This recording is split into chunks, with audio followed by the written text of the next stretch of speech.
I regain consciousness to blurred, split vision. It's as if someone had poured a pot of dry sand down my throat. Whatever I'd eaten the night before left a bitter dryness in my mouth. I was so thirsty. Did I black out? I had no recollection of turning out the lights or climbing into bed. Everything was fuzzy. I had a splitting headache, unlike anything I knew before. I thought, why is it taking me an eternity to clear my head and see clearly? As things came into focus, I suddenly realized I wasn't in my bedroom lying comfortably in my California king bed. I was sprawled on the floor of my guest bedroom with my head pressed against the hardwood. For the life of me, I couldn't understand why everything seemed so distorted. There was a deep silence in the room, but I sensed I was not alone.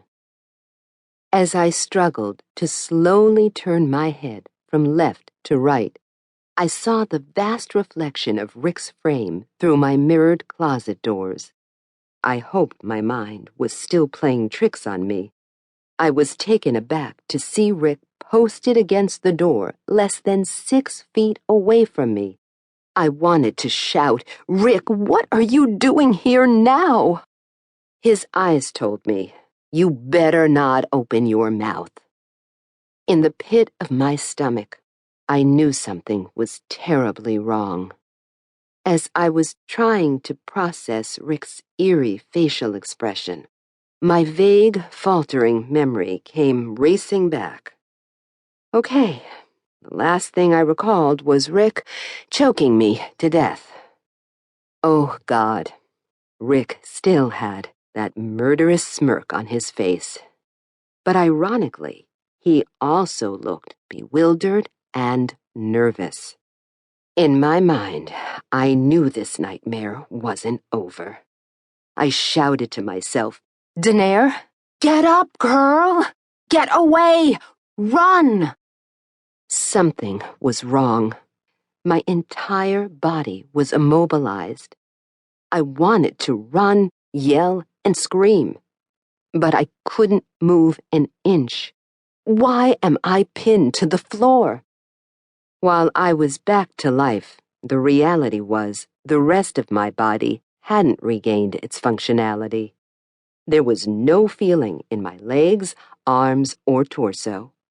I badly wanted to hide my face in the floor to protect myself from whatever danger was looming to my exposed, vulnerable head. Unfortunately, I couldn't muster the strength to turn my face away from him. There would be no chance of me surviving part 2 of his onslaught once it began. I was completely and utterly helpless.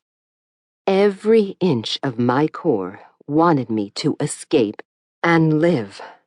The sad reality was I couldn't scream or blow a bubble if my life depended on it, and it did. I was paralyzed with fear, but I was determined not to show it. God had spared me, brought me back to life, and I would survive whatever was about to happen. I could hear my guardian angels saying, "Get up, Denair. You will live and not die. Get up." Inexplicably, Rick lost it.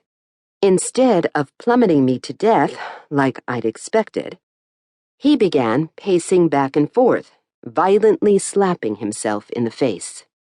His actions were startling. He was mumbling profanities while tugging under his shirt. His eyes grew wider and more confused by the second. 3 steps to the left, slap, slap, slap. 3 steps to the right, slap, slap, slap. 3 steps to the left, slap, slap, slap. 3 steps to the right, slap, slap, slap. Rick's internal battle easily went on for 5 minutes. I knew this movie. I saw it on Lifetime. But this time, it was my life, my story.